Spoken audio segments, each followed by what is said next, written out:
Hey everybody, it's Nick. Sorry for the delay in videos. I was on vacation for a week, and so I skipped a week there, but I've got a lot of great ideas for some cool videos coming out soon. We'll talk about that more at the end of the video, but this week I am talking about the epic finale to my whole campaign and how anticlimactic boss battles can be sometimes. But first, when last we left our heroes. So to make an entire campaign short, the players had been tasked with finding a suitable location for a colony in an archipelago for their home nation of Krell.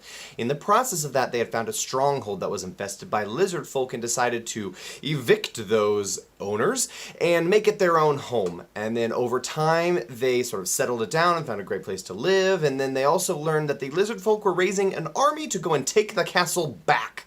So the players started raising their own army to defend it, and that's pretty much where we pick up. Lots of other adventures happened in the meantime, but those are sort of the main plot overarching things. And so the players had raised their own army and were preparing to defend their castle. Now, before the session started, I had sort of used Matt Colville's simple warfare rules to total up all the units on either side and make some rolls to see which side was more powerful, more likely to win, and then I sort of prepared some scenarios for what if the players win their encounter but their units lose the battle and vice versa. And so I sort of was prepared for all accounts. And the last thing I did was there was also on the enemy forces, there was a 18th level former PC, Arath, who was fighting with the enemies because the players were aligned with orcs, and this player was hellbent on the destruction of all orcs. And so rather than, in addition to all the other crazy combat things that was about to happen, me running an 18th level PC, I brought in a real life friend of mine to run that character during combat. And this is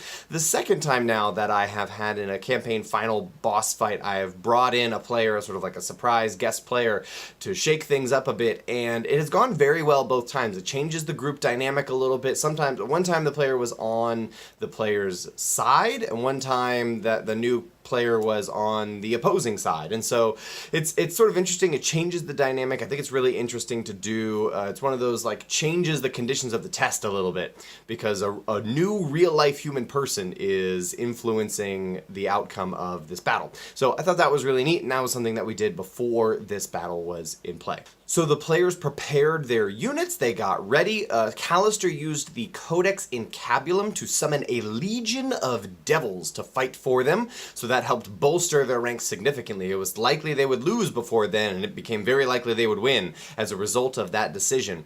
And so, noting though that they had primarily infantry as a part of their forces, what they did is, instead of using their castle, their high ground, they opened up the castle doors and stormed the enemy. And so rather than being picked off by the opposing archers, they used their infantry force to sort of meet them head on. And what ensued was a large epic battle. I described for a little bit the back and forth. See, battles of that scale take not minutes, not seconds, not measured in rounds, but hours usually. And so I described a long, grueling, drawn-out battle, and then finally the players were met with their encounter. The leader of the opposing force is a black dragon, somewhere between adult and ancient in terms of stats, which was, by the way, a ton of fun. To when one of my players said 22 to hit AC, and I said tie to the die, and they all laughed because they thought I was joking, but I was not joking. That was a wonderful moment. But the players' battle was between this ancient adult black dragon, a Commodon, a lizardfolk queen, and that former player, Arath. And so Arath, one of the first things he did was he got the black dragon to pick up a tree and drop it on a high ground, on the fortress itself, actually, and so he used tree stride to step up there, and so he was in an incredibly advantageous position for the entirety of the battle. He was just firing down arrows from there. However, it meant that his turn wasn't very interactive. He just sort of like was super safe and shot some arrows, and that was his whole turn. Though I guess, what else did I expect? I gave him really cool bow and ranged equipment, but that was the result of his, strategy, and that was another player controlling him, so more power to you. Way to go. I don't want to detail the combat blow by blow, because it was very long, but one of the few memorable things that happened in that battle was Callister turning into a bone devil via the Codex Incabulum twice.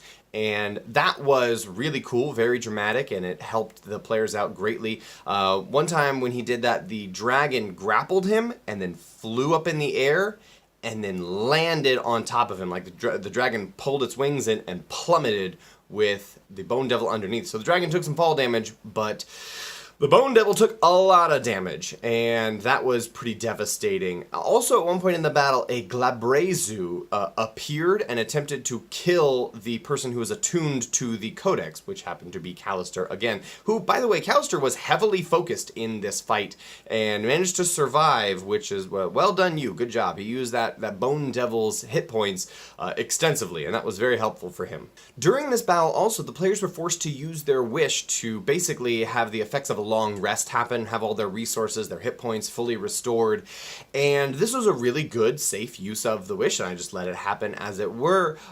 But basically, the final battle ended up being kind of anticlimactic. It was relatively easy for all of them because the players had very powerful tools to use. Specifically, the Wish and the Codex were really powerful, and the players used them to great effect. Here was the thing, though, is after the battle was when a lot of the stakes came back into play. See, the players had gathered all those powerful tools and resources through lots of deals. Well, in their epilogue, those deals came to collect. First, Bell, the Archduke of Hell, who had been helping Travis along the way in various capacities, finally asked for the Codex to be returned to him. And the players, knowing what the Codex could do, decided to refuse. Around the same time, Grundy showed up to ask for something from Callister. She showed up to ask for the Codex as well. See, a while back, Callister had died and then came back to life, all of a sudden appeared a few months later, and the players never figured out why. The characters never even figured out why. And so it just sort of went unknown. But what had happened is Callister had been cloned by Grundy. And Grundy gave him a specific mission. In exchange for bringing you back to life, bring me the Codex Encabulum. Oh, and here's a fun twist. You're not allowed to steal it, or anything for that matter. And just as an extra leverage, I know who your younger sister is. See, Grundy is a hag. Hags are all about deals. I don't know if anybody had figured that out yet. I don't know if I'd said it out loud, but Grundy is a hag. And all about weird, creepy deals. I love including those kinds of characters in my games. A lot of fun to have somebody who has something that the players want, but doesn't just charge gold pieces. You have to charge other things like Grundy was doing. And so the players never really figured that out, I don't think. But Grundy is indeed a hag, and she came to call on Callister and asked for the Codex that had been promised her, and Callister refused. At this point, Grundy silently put a box on the ground and left. And they opened up this box, and inside is Callister's younger sister's head. Damn!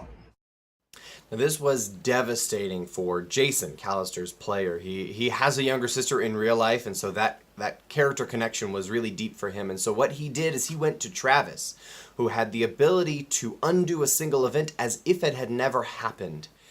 And what he did is, which Travis had gained that ability from the Deck of Many Things, by the way. And so he asked Travis, hey, could you make it so that Grundy never learns of my sister's existence? And Jason sort of gave me this look in real life, a resignation, a knowing resignation, and I feel like it gave me permission for what happened next. See, Grundy had learned of Callister's sister because of the successful cloning of Callister. And what he was basically asking was that cloning never work, never be successful, which would kill him on the spot. Travis didn't know that, but Jason did. So Travis granted him his wish, and Callister then died. But as a result, he saved his own sister. And so it was a very tragic ending for this character, but I feel like Jason, we talked about it afterwards, we did some aftercare afterwards, and Jason was upset but understanding and kind of knew why, and was glad that he could sacrifice himself to save his sister. Obviously he would have preferred everyone lives, but if he had to choose me or my sister, he would choose his sister. And so he was understanding of the tragic but dramatic ending for his character. And finally, Travis was attempting greatly to resist giving the Codex to Bell. He wasn't answering, he was dodgy, that kind of thing, until finally a pit fiend showed up in person and demanded the Codex. Travis was wise and gave it to him, and then the Pit Fiend left and returned to the Hells with the Codex, which could mean terrible, devastating things for the future campaign. Those of you who know what the Codex of Cabulum can do are well aware of what that could be. No spoilers for anybody else. But could be a really dramatic thing. Could be a lot of fun, actually, to run a high-level adventure where some of the players get to go and attempt to steal the Codex and Cabulum from an Archduke in the Nine Hells. That could be really dramatic, actually. And so, who knows what will happen, but could be really devastating next time. We'll see. But anyways, after that, Tico went back to the mainland. Z, the dragon, retired to a cave on the island where he could collect gems and sort of watch over everything from afar. And that is sort of where we ended the campaign. The players were victorious, they achieved their goals, but there was some devastating loss along the way as a result of the deals that they had struck to attain all that power and ability to overcome their final enemies. So it was really dramatic, really tragic at times, but overall they were victorious. It was just at what cost? And that's a wrap on this campaign. Over the coming months, I'm going to detail some things about this next campaign, which will start in September probably. We're going to lose a player or two, but gain like 3 new ones, so we'll see how that goes. I've sent out a pitch doc to my players, and we'll have a meeting about what we think people want to play, and talk about sort of some Session 0 things, some pre-campaign session stuff. And we'll do that, and I'll let you know what happens as a result of that. I'll make a video probably detailing that, and I may make more videos over the summer about various homebrews that I'm going to do, and ideas that I have for the campaign, some world building stuff. Who knows how close to the vest I'll keep that, but I'll probably make a few videos over the course of the summer about that kind of thing, my planning and prep process for the next campaign we're going to do. I also want to make a video about sort of a post-mortem of the entire Southern Isles campaign that we just had, sort of my thoughts on everything, how it went, how it could have gone better, things that worked, things that didn't, and sort of my big picture thoughts, stuff I might do differently next time if I run a similar kind of a game. So that is probably going to be the next video that I record, but I wanted to get my thoughts here about the final battle that the players had. Very, very epic and dramatic in their endings, but the battle itself kind of anticlimactic. So that was the story of the finale of my campaign. So I appreciate your engagement. Thank you so much for commenting and following along with this story. I really like talking with you guys, you folks, and getting to know you better. Thank you so much for watching, and I'll see you next time.